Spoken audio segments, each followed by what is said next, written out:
How are you guys doing? Today is Saturday, April 16th, 2022. I'm James Sims, and for this episode of The Elite, I'm going to preview the first round of the 2022 NBA playoffs. There are now 16 teams that are left here competing, as there were initially 20. Two teams from both conferences have been eliminated in play.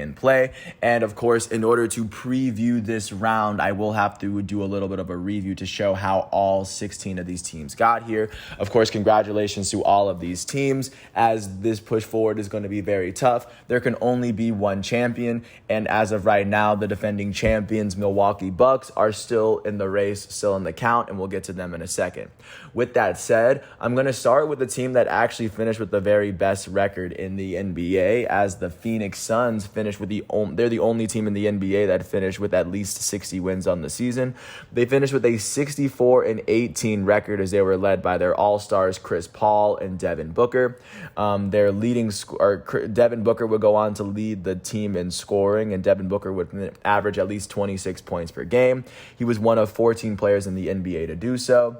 Chris Paul would go on to lead the league in assists this year, as he averaged 10.8, nearly averaging 2 steals as well, to give you a sense of how well they've been playing. And they've had a great assemblage of teammates around them as well. But of course, with that said, and I guess alongside that, DeAndre Ayton would finish with about 30 double-doubles this season, to get a sense of how they've been working together as a unit. The Suns' very first matchup, after finishing with 8 more wins than any other team in the NBA, it will be against the 9-seed New Orleans Pelicans. The New Orleans Pelicans would, of course, make it all the way to this round after they had to win 2 play-in games, because they finished with the 9th best record in the Western Conference win percentage-wise. They had less wins than the Los Angeles Clippers. They actually had 6 less, but they would have to play their very first play-in game at home, as they had to play against the San Antonio Spurs. San Antonio Spurs, coming from their own division, they would beat the Spurs 113-103 in the only playoff game on their home floor. The only play-in game on their home floor. The Pelicans were led in scoring by their newest addition, starting shooting guard CJ McCollum. He had 32 points, 6 rebounds, and 7 assists in 39 minutes, as he shot 12 for 23 from the field, 3 for 5 from 3, and made all 5 of his free throws. Their elite starting small forward out of Duke, Brandon Ingram, finished with 27 points, 5 rebounds, and 5 assists in 30 minutes. He shot 11 for 19 from the field and 5 for 6 from the foul line. Their starting center, Jonas Valanciunas, finished with 22 points and 14 rebounds, as well as 2 blocks in 36 minutes. He shot 9 for 14 from the field. So after this win, the Pelicans would have to face off against the 8 seed from the regular season, the Los Angeles Clippers. And in Los Angeles, the Pelicans would beat the Clippers by 4 after they outscored the Clippers by 14 in the fourth quarter to overcome their 10-point deficit. In this matchup, they were led in scoring by their elite starting small forward out of Duke, Brandon Ingram again. Ingram had 30 points, 6 rebounds, and 6 assists in 43 minutes. He shot 14 for 21 from the field and 2 for 4 from the foul line. And then additionally, in this matchup, McCollum would finish with 19 points himself. Their power forward, Larry Nance Jr., would finish with 14 points and 6 rebounds in 24 minutes, as he shot 7 for 8 from the field. And their shooting guard, Trey Murphy III, would finish with 14 points and 5 rebounds in the 24 minutes he played. With this win, the Pelicans are officially the 8th seed, and they will be facing off against the Phoenix Suns. And then looking very specifically at this matchup itself, the New Orleans Pelicans and the Suns are going to be officially playing tomorrow. Their first matchup is going to be at 9 o'clock. Highly anticipated matchup between these two teams. Game 2 is supposed to be on the 19th, which is Tuesday. Game 3 is set for the 22nd, and Game 4 for right now is set for the 24th. If I had to guess, I think that the Suns are going to beat the Pelicans in 5. But in addition to that, looking at the 2-7 matchup in the Western Conference, the 2 seed went to the Memphis Grizzlies after the Grizzlies finished with the second best record in the NBA at 56 and 26. They finished 8 games behind the Phoenix Suns as they were led by their newest All-Star, Ja Morant, who in addition to being named an All-Star was an All-Star starter this year. Of course, the Grizzlies would go on to be led in scoring by Ja Morant. He was the only player on the team that averaged at least 20. Dillon Brooks and Desmond Bane would average at least 18, and alongside Jaren Jackson Jr., they had 4 players that averaged at least 15 points a game this season, which ended up being a very seriously big deal. And of course, looking at block leaders, they have Jaren Jackson Jr., who was tied with Anthony Davis for second in the NBA in blocks, as he played at least 30 more games than the players that are sitting around him.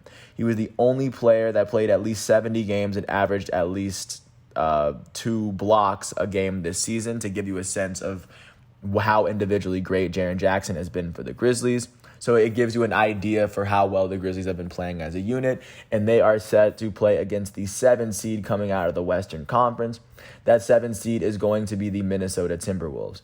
The Minnesota Timberwolves made it to this round after winning their 7 seed matchup against the Los Angeles Clippers on their home floor. They won this game by 5, 109 to 104, after outscoring the Clippers by 11 in that fourth quarter to overcome their 6-point deficit. In the 7 seed game, they would be led in scoring by their elite starting small forward out of Georgia, Anthony Edwards. He finished with 30 points and 5 rebounds in 37 minutes. Additionally, their starting point guard out of Ohio State, D'Angelo Russell, would finish with 29 points, 5 rebounds, 6 assists, and 3 steals in the 37 minutes he played. Their elite starting center, Karl Anthony Towns, finished with 11 points, 5 rebounds, 3 assists, and 2 steals in 24 minutes. Also off the bench, their shooting guard out of Florida State, Malik Beasley, had 12 points and 6 rebounds. So with that win, the Timberwolves are slated to face off against the Grizzlies. And even though I think this is going to be a very tough competition for both teams, I think the Grizzlies should probably win this series in about 6. Following that, looking at the 3 seed in the Western Conference, the Golden State Warriors finished with a 53-29 record, tied with the Miami Heat for the 3rd best record in all of the NBA, after they finished with a 5-game winning streak to end the season, tied with the Clippers for the best in the regular season. They finished 11 whole games behind the Phoenix Suns, as they are going to be facing off against the 6th seed Denver Nuggets. The Nuggets finished with 5 less wins than the Golden State Warriors. The Warriors on one side being led by their all-stars, their go-to starting point guard Stephen Curry, their elite power forward Draymond Green, not to mention Klay Thompson came back from injury. Jordan Poole has had an incredible jump back year. And looking at how the Golden State Warriors have been playing all around the board, they have, of course, they've been a very dominant team all year. Steph Curry and Klay Thompson were the only 20-point scorers this year, but if you add Jordan Poole and their all-star small forward Andrew Wiggins, they had 4 players averaging at least 17 points a game this year. And then, of course, looking at their opponents on the opposite end of this aisle, the 6th seed Denver Nuggets are being led by the reigning NBA MVP Nikola Jokic, who very well could win the MVP this year as well. This year, he's been the main leader of a Nuggets team where he was the only player that averaged more than 15 points a game. He averaged 27 points, 14 rebounds, and 8 assists, alongside a steal and a half and just a block per game. But that's kind of been the story of the Nuggets this year, as they have been dealing with a lot of injuries.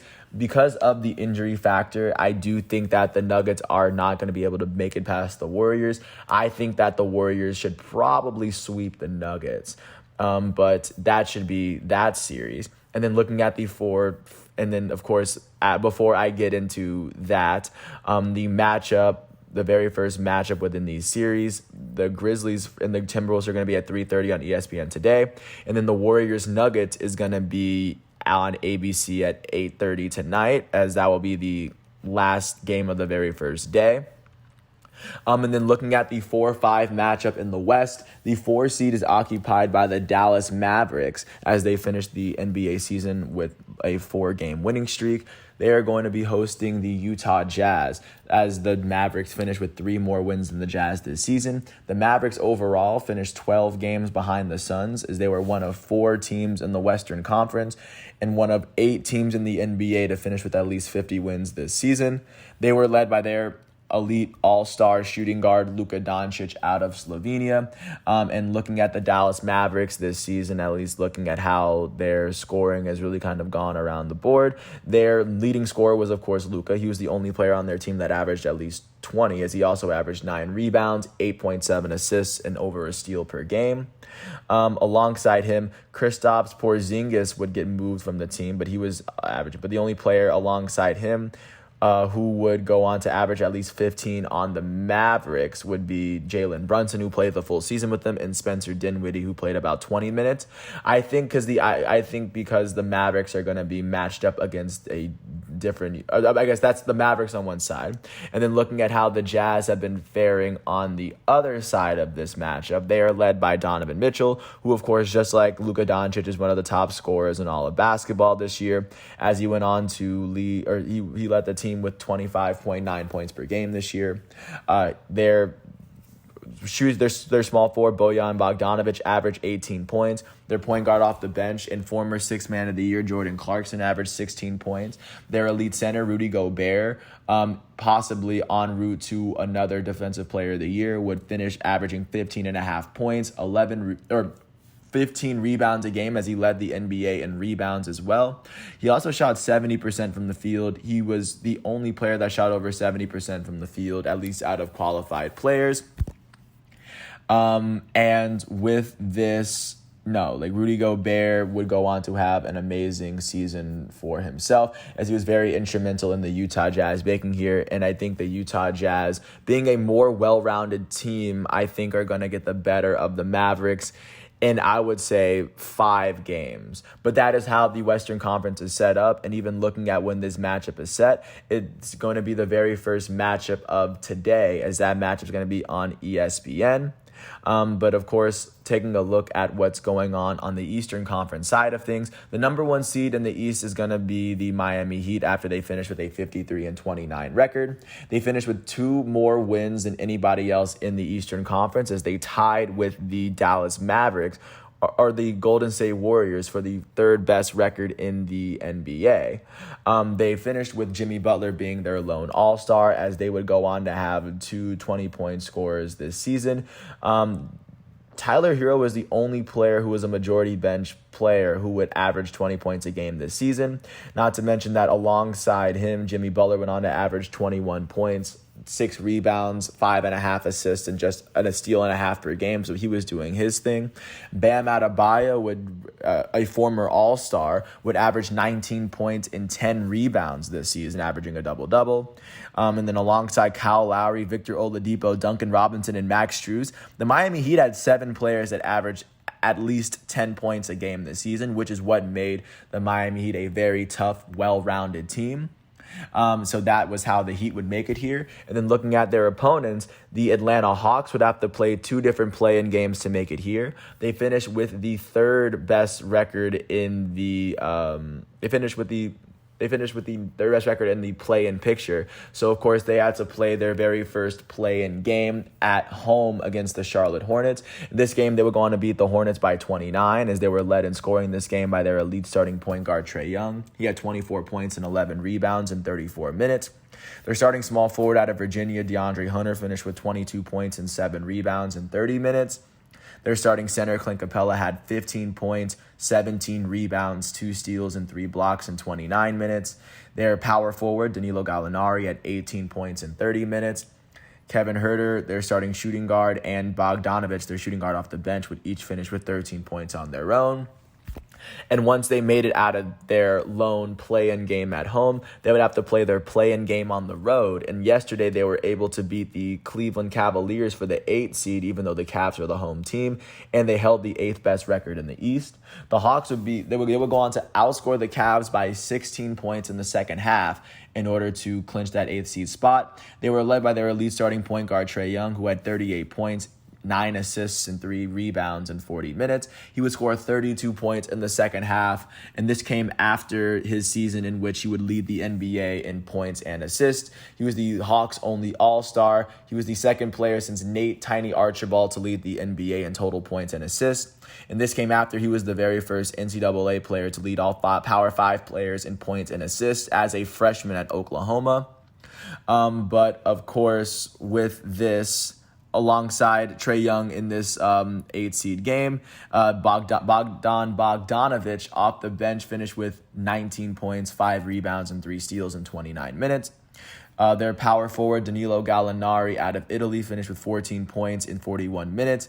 Kevin Huerter, their shooting guard out of Maryland and New York, finished with 13 points in 29 minutes. And their starting small forward, DeAndre Hunter, finished with 10 points and 5 rebounds.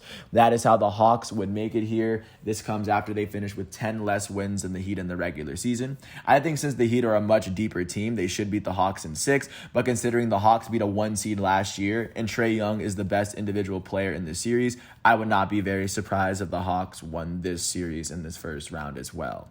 But in addition to this, the second, or I guess before I get into that matchup, the very first matchup between these two teams is set for tomorrow at 1 o'clock because, of course, the Hawks played yesterday.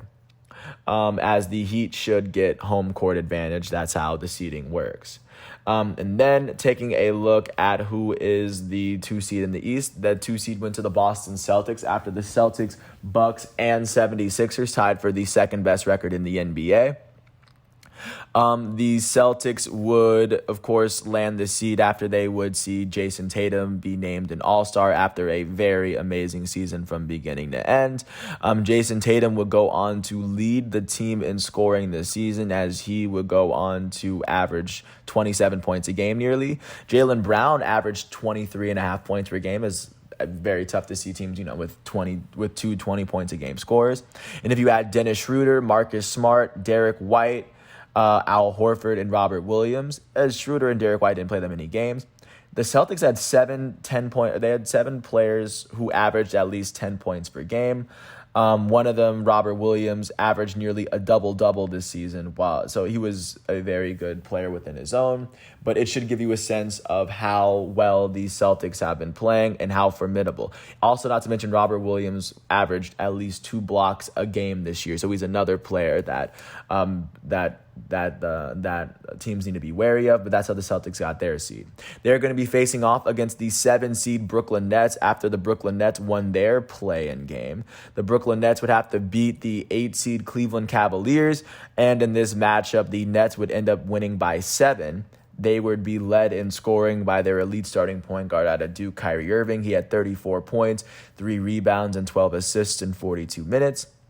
Their goated starting power forward, Kevin Durant, had 25 points, 5 rebounds, 11 assists, 2 steals, and 3 blocks in 42 minutes. Their starting small forward, Bruce Brown, had 18 points, 9 rebounds, 8 assists, and 3 steals in 40 minutes. Their starting center, Andre Drummond, finished with 16 points and 8 rebounds. Their power forward, Nick Claxton, finished with 13 points, 9 rebounds, and 5 blocks as well in that game. So that is how the Nets are going to make it here. Because the Celtics have home court advantage, it's going to be a little bit tougher, but I do think that with the playoff experience that Kevin Durant and Kyrie Irving have, I think it's too much to ignore. And if Ben Simmons does come back this series, I do think that the Celtics don't stand a chance. If I were to call it now, before anything were to happen in the series, I think the Nets are going to win this series in 7. I think the Nets win this series in 7, and what ends up being one of the more interesting, possibly the most interesting matchup of this round. Before moving on, this matchup is set to take place tomorrow at 3:30 on ABC. Taking a look now at the 3-seed in the Eastern Conference, the defending champs Milwaukee Bucks finished with the same record as the Boston Celtics, but of course they would be seeded number 3. This came after they would finish a very good season as one of 8 teams to finish with at least 50 wins this season. They, of course, would be led by their 2 All-Stars this season. They're the reigning NBA Finals MVP, Giannis Antetokounmpo, who would go on to average nearly 30 points a game, 11.5 rebounds, 6 assists, and over a steal and a block per game. He was one of 3 players to average over a steal and a block per game while averaging 20 points. And, of course, in addition to all that, their all-star small forward, Chris Middleton, would also average 20 points a game this season, along 5.5 rebounds, 5.5 assists, and he would also go on to average just over a steal per game. Alongside Giannis and Chris Middleton, Drew Holiday would average 18 points. They have 3 18 points a game scorers, which is actually a very sneaky stat. Bobby Portis, Brooke Lopez, and Grayson Allen would each average at least 10 points a game, making it 6 players to do so. Pat Connaughton averaged 9.9. If you round that up, they have 7 players that are capable of averaging about 10, which is what makes the Bucks a very dangerous, a very formidable team. And looking at their opponents, they're going to be facing off against the 6th seed Chicago Bulls. The Bulls finishing the season with a 46-36 record with they finished with 5 less wins than the Milwaukee Bucks on the season. And this came after the Bulls were leading the Eastern Conference in wins for a good chunk of the season. But the Bulls would go on to they would see 2 or both of their wings be named All-Stars in DeMar DeRozan and Zach LaVine. The leading scorer out of the 2 was DeMar DeRozan. He would average 27.9 points per game this year. DeMar DeRozan would finish in the top 10 as he would finish 7th in the league in scoring. Zach LaVine finished 17th in the league in scoring as he averaged 24.5. He would go on. There aren't that many teams that would see 2 players from the same team average at least 24. So, of course, Chicago does kind of have that to their advantage. I believe they're the only team in the NBA that has no, they're not the only team in the NBA that has 2 players averaging 24. But that should give you a sense of just how dangerous of a team they are. In addition to them, Nikola Vucevic averaged 17.5 points and 11 rebounds. Lonzo Ball out of UCLA would finish with 13 points, 5 rebounds, and 5 assists. And Kobe White would average 12 points per game this year. They would have 5 double-digit scores as they were a pretty deep team overall. I do think that the player that will determine how well they do in this series is, of course, DeMar DeRozan and Zach LaVine. But I think if Nikola Vucevic plays well, the Chicago Bulls should feel a lot more confident. But they are playing against the defending champs. This will also be a very captivating first-round matchup between these teams, as they also play in the same division and are literally just up the lake from one another.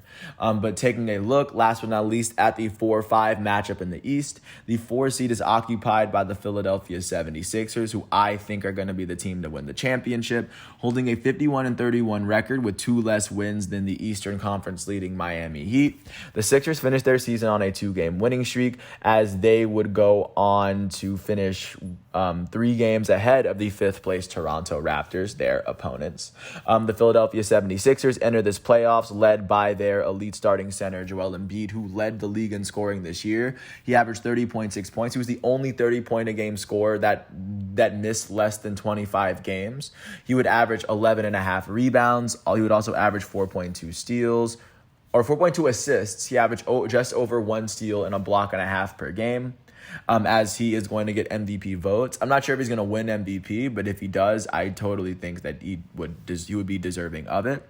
Alongside him, the Sixers also were able to add an all-star in the middle of the season. They're the former NBA MVP, James Harden. Since James Harden has been on the Sixers, Harden has averaged 21 points, 7 rebounds, 10.5 assists, and just over a steal per game. James Harden would end the NBA season averaging 10.3 assists and 22 rebounds. He would be second in the NBA in assists. He would be the only player in the NBA that would average who would average at least 20 points and at least 10 assists in a season, as Trae Young was 0.3 assists off, to give you a sense of the rarefied air that James Harden was in. And in addition to that, Tyrese Maxey would go on to score 17.5 points per game and average 1.7 steals per game. As Matisse Thybulle, he would average 1.7 steals per game. But alongside him, Tyrese Maxey finished averaging 17 points a game. Same with Tobias Harris. Seth Curry would average 15 points per game for himself. Even Matisse Thybulle, one of the best defenders in the NBA, he averaged 6 points per game, and he averaged 1.7 steals and just over a block per game. So he was one of the few players to average over a steal and a block, and he very well could be a first-team all-defender. Not to mention, going back to Embiid, Embiid was one of 3 players alongside Giannis and Karl Anthony Towns to have averaged at least 20 points, 10 rebounds, and he did 30 points and 11 rebounds, and he averaged at least 1 steal and at least 1 block in the season, to give you a sense of how well the Sixers have been playing.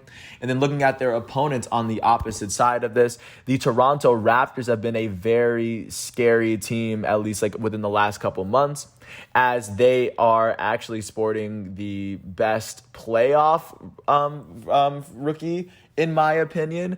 But to give a sense of how the Raptors have been doing, they would finish the season winning 8 of their last 10 games. Their leading scorer this year was Pascal Siakam, as he averaged 22.8 points per game this year. Their lone all-star was Fred VanVleet. VanVleet averaged 20 points and about 6.5 assists per game, and he averaged 1.7 steals. Pascal Siakam did have a much better second half of the season than first, I will admit. Alongside them, their starting shooting guard, Gary Trent Jr., would average 18 points in what was a breakout season for him as well. OG Anunoby would average 17 points, and then their rookie, Scotty Barnes, who very well could be the rookie of the year, averaged 15 points a game, alongside 7.5 rebounds, 3.5 assists, and just over a steal per game. The Raptors had 5 players that averaged at least 15 points and at least a steal a game, which I think makes them a very dangerous unit as a team. I think that even looking at how these series go out, looking at how these Eastern Conference series are going to go, I think the Hawks beat the Heat in 6. I think that the Nets beat the Celtics in 7. I think that the Milwaukee Bucks beat the Chicago Bulls in 5, respectfully. And I think that the 76ers beat the Raptors in about 7 games. I would not be very surprised, but I can't wait to see what happens and what comes from these games, as the playoffs are a time for celebration. Congratulations to these teams. And once all of these matchups are done, I'm going to come back with a preview for the second round. But before we get there, I want to thank everyone for listening. I want to thank the ESPN and NBA websites for all the facts and figures. And I just want to thank everyone for listening. I do hope all is well, and I'll come back tomorrow with another piece. I hope all is well, and peace out. I'll catch you with more tomorrow.